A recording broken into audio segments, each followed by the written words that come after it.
Salut tout le monde, j'espère que vous allez bien. Samsung Galaxy S20 FE. Ce téléphone qui vient d'être annoncé par Samsung est une continuité de la gamme S20 lancée il y a maintenant un peu plus de 6 mois. Et il apporte des petites choses assez intéressantes. Alors déjà, FE pour Fan Edition, qu'est-ce que ça signifie? Eh bien ça signifie tout simplement que Samsung, au cours des mois qui ont suivi la sortie du S20, a recueilli le maximum d'informations auprès de ses utilisateurs, auprès de la presse, auprès du maximum de médias, de sources d'informations. Et ils ont regardé ce qui plaisait aux gens, ils ont regardé ce qui éventuellement semblait inutile aux utilisateurs, et ils ont sorti ce téléphone qui est censé être le meilleur condensé de ces retours. Un peu plus concrètement, on peut dire que ce téléphone est en fait l'entrée de la gamme S20. Alors ça ne signifie pas que c'est un téléphone entrée de gamme, loin de là, ça signifie simplement que c'est la porte d'entrée sur la gamme S20 qui est une gamme quand même premium, vous en conviendrez. Pour ce qui est du design, ce téléphone va être très conforme à ce que l'on peut attendre de la gamme S, et notamment du S20. Donc pas vraiment de surprise de ce côté-là. Par contre, le dos va être en plastique. Il faut bien que Samsung fasse quand même quelques économies pour faire baisser le prix du téléphone. Donc c'est un plastique certes, mais un plastique de très très bonne facture. Alors l'avantage de ce dos, c'est qu'il est mat. Ça évite de prendre toutes les traces de doigts comme on le trouve trop souvent sur les téléphones. Bref, visuellement, ça donne quelque chose d'assez agréable. Moi, j'aime beaucoup. Et si j'apprécie beaucoup ce dos, c'est aussi notamment parce qu'apparaissent 6 nouveaux coloris, des coloris qui surprennent un petit peu dans cette gamme S20. Alors, ce sont des coloris très flashy, vraiment très colorés, très agréables, qui sont assez surprenants dans cette gamme S20, d'ailleurs, je vous le disais, hein, mais moi, je trouve que c'est une très bonne chose. Et ça permet de la rendre notamment plus intéressante pour une population plus jeune. Franchement, je trouve que Samsung a fait un très bon choix ici avec ses coloris. Par contre, ces 6 coloris ne seront pas disponibles sur toutes les déclinaisons du téléphone.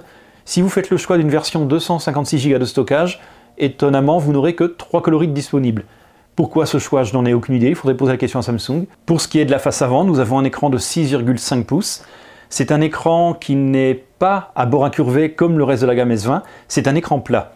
Alors Samsung nous dit que ce sont finalement les retours qui ont démontré que c'était un écran qui était très plébiscité par les utilisateurs.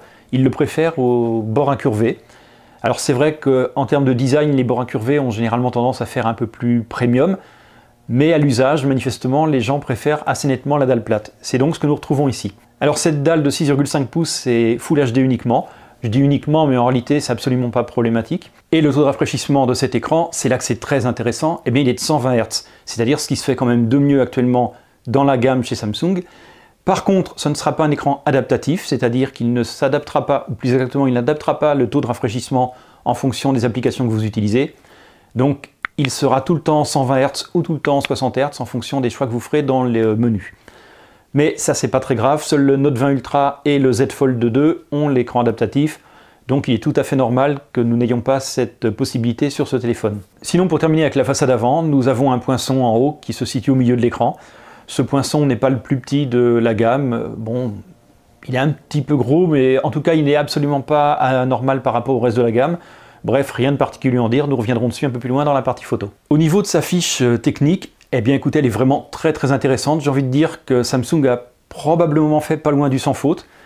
Alors par contre, on va commencer par un petit point qui n'est pas forcément a priori sur la fiche technique, mais vous verrez que c'est lié. Ce téléphone, comme beaucoup de téléphones premium chez Samsung, est proposé en 2 versions. Une version uniquement 4G ou une version 5G. C'est assez étonnant, je ne comprends pas que Samsung en 2020, surtout sur le 2e semestre, ne propose pas que des versions 5G. Bref, c'est pas là le sujet. Le sujet, c'est que tout simplement, si vous choisissez la version 4G, vous aurez le droit au processeur Exynos 990 qui équipe les Galaxy S20, les Note 20 également. Ce processeur, il est connu, mais c'est quelque chose qui chagrine un petit peu chez nous. Eh bien, si vous prenez la version 5G de ce S20 FE, vous aurez au miracle droit au Snapdragon 865, le meilleur processeur de chez Qualcomm cette année, à l'exception du 865+, qui est une évolution sortie récemment. Et ce 865, c'est vraiment une très bonne surprise d'en avoir l'opportunité, puisque vous le savez, en Europe, nous n'avons le droit qu'à l'Exynos 990, là où les États-Unis ou la Corée par exemple, ont automatiquement le Snapdragon sur les téléphones S20 et Note 20. Eh bien, si vous faites le choix de ce téléphone, je ne peux que vous conseiller de prendre la version 5G, car vous aurez le Snapdragon 865, qui vous apportera certes un peu plus de puissance. Là, par contre, c'est à la marge, hein, objectivement.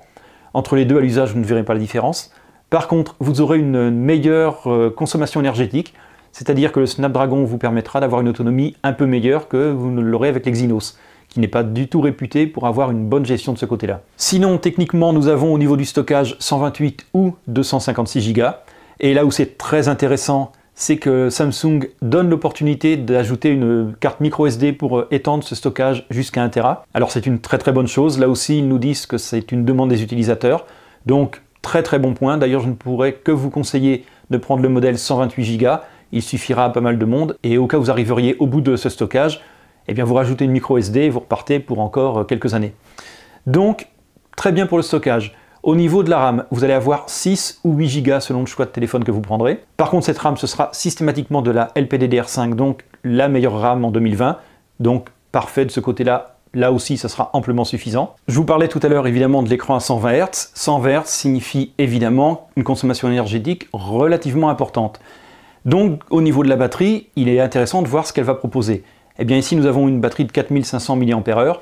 Ce qui devrait permettre, même en 120 Hz, de tenir largement la journée en usage très courant, voire en usage un peu intensif. Évidemment, l'usage de chacun est différent, donc on ne pourra pas donner quelque chose de précis. Mais à mon avis, avec cette batterie, vous n'aurez pas d'inquiétude pour tenir largement une journée. Et qui dit évidemment batterie, dit recharge. Nous avons donc une possibilité de recharge rapide 25 watts. Par contre, sachez-le, le bloc de recharge dans la boîte, celui qui est fourni, n'est que de 15 watts. C'est malheureusement quelque chose que Samsung a l'habitude de faire ces derniers temps. C'est un peu dommage. Bref, sachez-le, le bloc fourni ne permet pas d'atteindre le maximum de la recharge possible.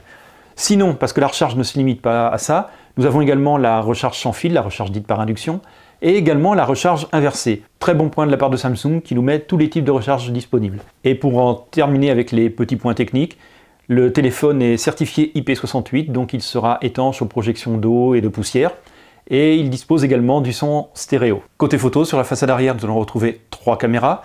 2 de ces 3 caméras sont exactement les mêmes que sur le Galaxy S20 sorti il y a 6 mois, à savoir le grand angle et l'ultra grand angle, chacun de 12 millions de pixels.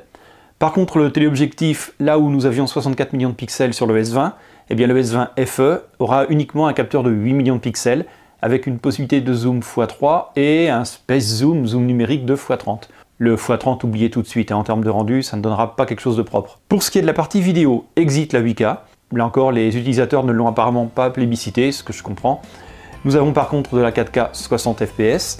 Et pour photo et vidéo, j'ai envie de vous dire, reportez-vous vers les essais, les tests du S20 qu'il y a eu ces derniers mois, et vous aurez exactement le même rendu sur ce S20 FE pour le grand angle et l'ultra grand angle. Concernant la caméra de la face avant, dite caméra selfie, nous avons un capteur de 32 millions de pixels.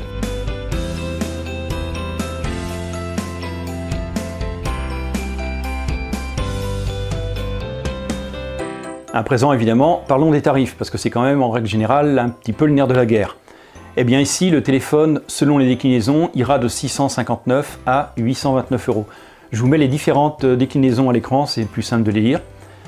Alors comme je vous le disais, moi, ce que je peux vous conseiller, d'ailleurs ce que je vous conseille très fortement si vous êtes intéressé par ce téléphone, c'est de vous orienter vers la version dite 5G, tout simplement parce qu'elle bénéficie du Snapdragon 865.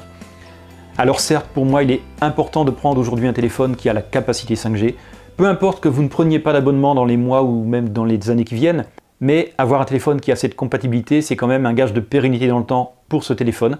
Et d'ailleurs, en termes de pérennité, je ne l'ai pas dit, mais vous le savez sans doute, Samsung a annoncé il y a déjà maintenant plusieurs semaines que ces téléphones, notamment premium, bénéficieraient tous, et c'est le cas de ce S20 FE, de 3 mises à jour majeures d'Android. Ce qui signifie que vous êtes garanti d'avoir des mises à jour importantes du téléphone pendant 3 ans minimum. Et il serait donc dommage pour cette raison de prendre un téléphone qui ne pourra pas bénéficier des dernières nouveautés en termes de connexion réseau. À mon avis, c'est une erreur sur du moyen et long terme, donc je vous la déconseille. Et puis aussi, comme je vous le disais, l'avantage du Snapdragon 865, c'est qu'il est un petit peu puissant. Ça, c'est pas vraiment l'élément fondamental, mais c'est surtout qu'il aura une meilleure autonomie et votre téléphone tiendra plus longtemps qu'avec l'Exynos 990. Alors maintenant, le tarif, il peut être aussi un peu problématique. Nous sommes sur les tarifs de lancement, mais au niveau du marché, est-ce qu'il est bien positionné? Eh bien, à cette question, si on se base sur le modèle d'entrée à 659 €, on va pouvoir regarder ce qu'il y a au niveau du S20 tel qu'il se vend aujourd'hui, alors évidemment en modèle neuf, non reconditionné. Eh bien, ces jours-ci, sur Amazon, vous aviez ce S20 à 665 €, soit seulement 6 € de plus que le S20 FE. Le problème, c'est que ce S20, il a 8 Go de RAM, il a un téléobjectif de 64 millions de pixels qui sera quand même de meilleure qualité. Donc, Le problème, c'est que le positionnement, il est un petit peu compliqué. Cependant, nous sommes chez Samsung et vous le savez, en général, ils ont tendance à rapidement décoter. Donc si ce S20 FE vous intéresse, je ne peux que vous conseiller d'attendre quelques semaines, laisser passer 1 mois et demi ou 2 mois, et il devrait déjà se trouver à des tarifs nettement plus intéressants. Mais pour moi, ce téléphone a vraiment un positionnement très intéressant, avec des choix judicieux, des concessions qui me semblent les bonnes, et bref, nous verrons quels sont les chiffres de vente dans quelques mois. À mon avis, il devrait être plutôt bon. Dites-moi dans les commentaires ce que vous en pensez. Est-ce que ce téléphone vous intéresse? Est-ce que vous considérez peut-être que Samsung le sort un peu trop tard? Que pensez-vous de cette gamme de coloris qui est un peu étonnante pour la gamme S, mais que moi je trouve très intéressante? Bref, n'hésitez pas dans les commentaires, lâchez-vous, dites ce que vous en pensez. Posez vos questions si vous en avez et j'y répondrai du mieux de mes possibilités. Si vous voulez aider la chaîne, pensez à liker la vidéo, à la partager sur les réseaux sociaux. Ça fait toujours plaisir et c'est bon pour les algorithmes de YouTube. Quant à moi, je vous dis à très bientôt dans une prochaine vidéo. Salut tout le monde!